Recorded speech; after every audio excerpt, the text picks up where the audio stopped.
бүгін Қазақ Бұлғы жобасынан көретіндеріңіз. Ерен тұлғасының арқасында ертеңіне сеніп жүрген Бақытгүл Хаменова 7 жылға сотталуы мүмкін. Бақтыгүл Қайыржанның по пункту 2 части 3 статьи 366 Уголовного кодекса Республики Казахстан назначить наказание 7 лет лишения свободы с пожизненным запретом занимать должности на государственной службе. Қаңтар қырғынында ұсталған қазақтарды аямаңдар, олармен сөйлесудің қажеті жоқ. Көктерін айырыңдар деп қол астындағыларға бұйрық берген Арман Орманов естеріңізде ме?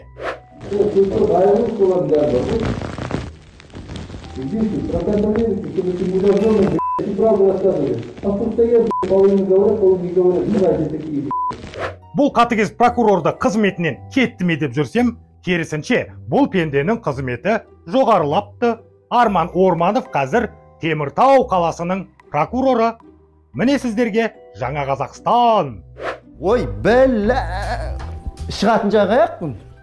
Сыбайластық жемқорлық жасаған үшін қызметінен босатылған Ақмола облысының әлеуметтік бағдарламалар және жұмыспен қамту басқармасының басшысы Дина Ахметжанова сотталды деп ойлап қалдыңыздар ма? Армандапсыздар. Жемқор жеңгемізді күні кеше еңбек министрі қамаудың орнына марапаттапты. Ал керек болса, жаңа Қазақстан, қайдасың сен?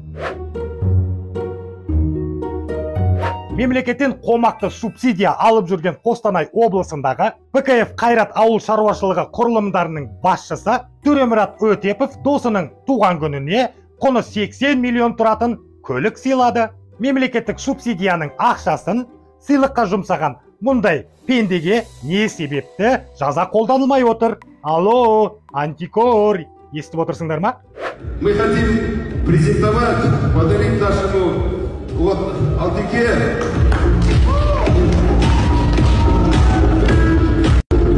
джип 300. Ассалаумағалейкум, қасқыр мінез қазағым. Назарда Қазақ Бұлғы жобасы және оның авторы Жан Ахмадиев. Қалайсыздар, көңілі кең қазағым? Жаңа Қазақстан деп жар салып жүрсек, бұл да ескі Қазақстан сияқты кино болып шықты. Тек Назарбаев деген сүйкімсіз сценаристің орнына Тоқаев деген жаңа режиссер келді. Мұның себебін қазір жақсылап тұрып айтып беремін. Тек сіздерден өтініш, арнаға жазылып, подписка жасап, дәу саусақтарыңызбен қасында тұрған қоңырауды басып қойыңыздар, лүпіл де басыңыздар, пікір де жазыңыздар. Еске салып өтейін, бұл менің арнам емес, бұл күллі қазақтың арнасы. Тағы бір айта кететін жайт, егер менің жасап жатқан дүнием сіздерге ұнап жатса, арнаға қаржылай қолдау білдірсеңіздер болады. Донат жіберіңіздер, астында реквизиттер жазылып тұр. Келістік пе? Рахмет. Елбасындай ерен тұлға тұрғанда жемқорлығым жалғасар деп сенемін. Президентке сеніп қана келемін. Құтқар мені, нар тұлғам, көмектесші, керек маған көмегің деп зар жылаған Бақытгүл Хаменова 7 жылға дейін бас бостандығынан айырылуы мүмкін. Прокурор Лаура Асанова Атырау облысы әкімінің бұрынғы орынбасарына осындай үкім шығаруды сұрап отыр. Уважаемый суд, прошу признать виновных Хаменову Бақтыгүл Қайыржанну по пункту 2 части 3 статьи 366 Уголовного кодекса Республики Казахстан назначить наказание 7 лет лишения свободы с пожизненным запретом занимать должности на государственной службе. Абай Құнанбаевтың ескерткішінен гөрі ақшаны жоғары қойған Хаменованың ұзын тілі түрмеде қажет болмайды. Сүйкімді қыздан жағымпаз түлкіге айналған мұндай пенделердің біздің қоғамға керегі шамалы. Десе де таза еңбекпен емес, жалау арқылы жоғарылаймын деген нақұрыстар кеше де болған, бүгін де бар. Бақытгүл сотталса, жағымпаздықты жалау еткен жандардан құтыламыз деп ойламаңыздар. Біздің елде Хаменованың ізін жалғастырушылар көп. Сенбесеңіздер, қараңыздар екінші Хаменоваға. Құрметті Қасым-Жомарт Кемелұлы, сіз бізге мемлекет тарапынан тең құқылы ерекше жандарды үнемі қолдау көрсетіп келесіз. Осындай сәтті пайдалана отырып, бүкіл мүмкіндігі шектеулі азаматтардың атынан сізге алғысымды білдіремін. Мемлекетіміз жарқын болашағы үшін жұмыла жұдырықтай болып, аянбай еңбек етейік. еліміз аман, жұртымыз тыныш болсын. Рахмет. Мұхтар Шаханов ағамыз айтпақшы, кеудесінде жалғандықтың мұзы бар. Қажет кезде мұз үстінде қызынар. Бас шалдында жас келіндей сызылар. Кілең табан жалағыштар тыжылар. Олар дертең адалдықтың тұзырар. Тыжыларға егер бөгет қоймасақ, ұлтымыздың ауарайы бұзылар. Міне осы өлең жолдары дәл осындай журналистерге дөп айтылған. Байқаймын, әлеуметтік желілерде осы Хаменованы аяғандар да табылып жатыр. Құдая осы бақыт күлге келгенде гуманист болмай-ақ қойыңдарша. Гуманизм демекші қаңтар қырғынында қазақты ешкім аямады. Билік бізді таптады. Кінәсіздерді түрмеде қақтады. Кінәлі полицейлерді ақтады. Сол кезде қазағыма ерекше қатыгездік танытқан Ұйғыр ауданының прокуроры Арман Ормановты білесіздер ғой?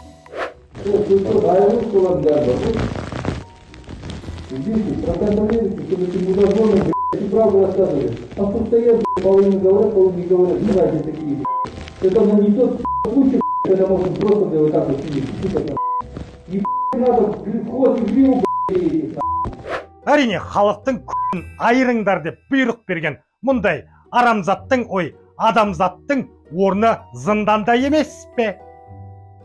Бірақ бұл жол емес.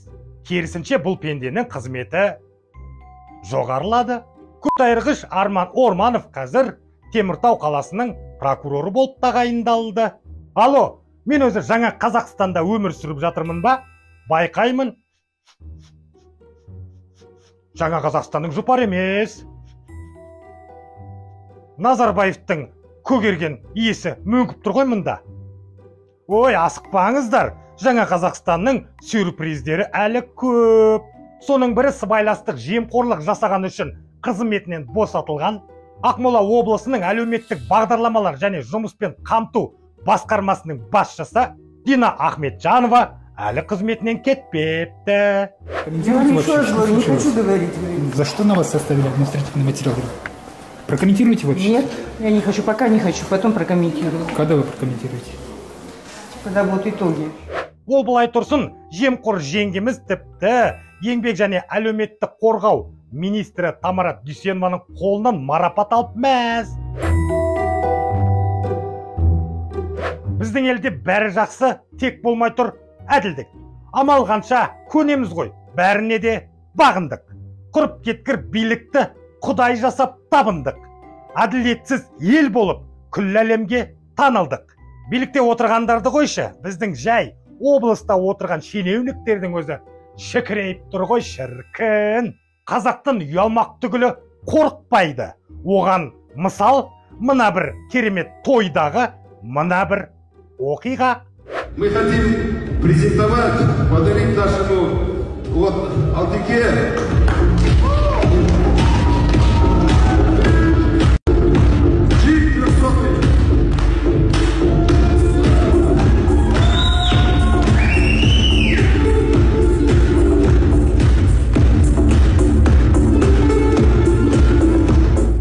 марқайып тұрып машина сыйлаған бұл пенде мемлекеттік субсидиядан қомақты қаржы алып жүрген Қостанай облысындағы ПКФ Қайрат ауыл шаруашылығы құрылымдарының басшысы Төремұрат Өтепов досының туған күніне құны 80 миллион тұратын Land Cruiser 300 көлігін сыйлап жатыр. Самолет сыйласа да өзі біледі ғой.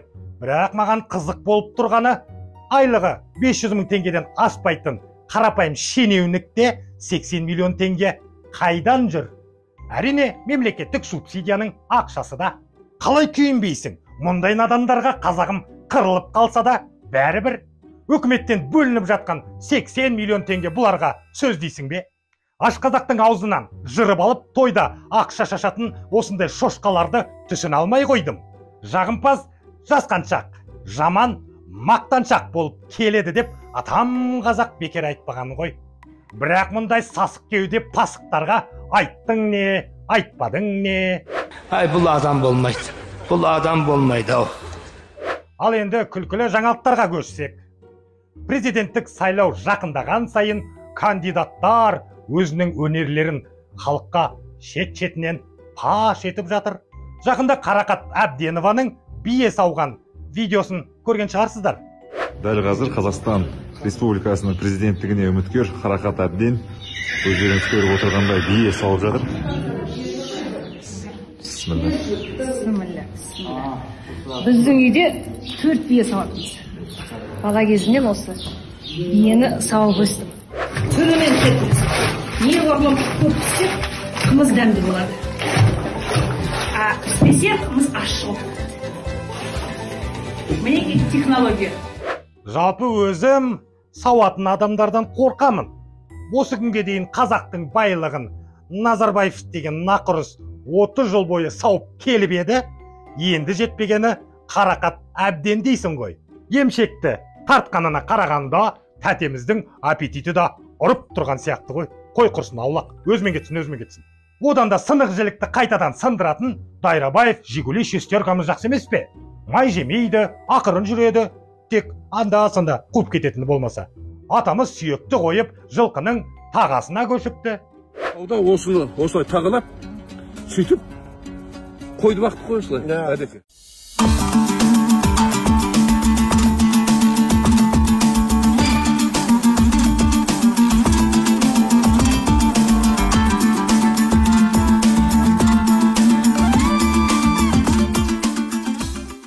Атамыз оған қоса тағы да бір үміткер Нұрлан Әуесбаев деген жігітті расына-рас шақырыптар. Боксер Жигули. Сол кеше самолетте келе жатып қарасам, ана Оездов дейме, бір Әуесбаев, Нұрлан дейме азаматтар. Сол жаңа мен партиялас ауыл партияның атына маған бір сын айтып жатыр екен жаңа. Сондықтан мен ол Нұрлан Батыр саған айтарым, алыстан жаңағы айбат көрсеткенше бетпе-бет кездесейік, қандай ойың бар екен, не екен, Оездов деген партия бар ма екен өзі? Мен бара 4 регионды аралағанда ауыл жөнінен ауылдастар Оездов деген партияны Әуесбаев Нұрлан танымайды, сен өзің білмейді. Өйтіп алыстан айбат шеккенше сен менімен кездес. Жигули братан, қайтесің? Бір жеріңді сындырып аласың. Нұрлан саған алдын ала сынып тұрған жілік емес қой.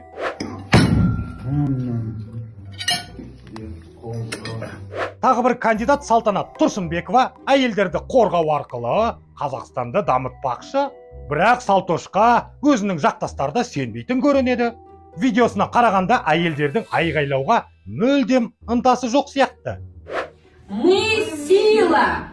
Мы сила! Мы вместе! Мы верим! Девочки, вы мне дух придали. Значит, я не буду останавливаться. Так, не сильно, интервью. Мы сила. Девочки, вы мне дух передали. Я не буду останавливаться. Умаши, қайдағы дух? Кетші балары қарай көзге көрінбей. Маған интервью беру керек, следующий кеттім мен. Ну нахер. Отец. Бүгінгі айтарым осы қасқыр мінез қазағым. Егерде қазақ блогы жобасы көңілдеріңізден шығып жатса, арнаға жазылып, подписка жасап, қасында тұрған қоңырауды басып қойыңыздар, лүпілде басыңыздар, пікірде жазыңыздар. Бұл өте маңызды. Еске салып өтейін, қазақтан басқа кімге керек? Сондықтан арнаны қолдап жіберейік, қазағым. Назарда болған Жан Ахмадиев және қазақ блогы жобасы. Кездескенше күн жақсы.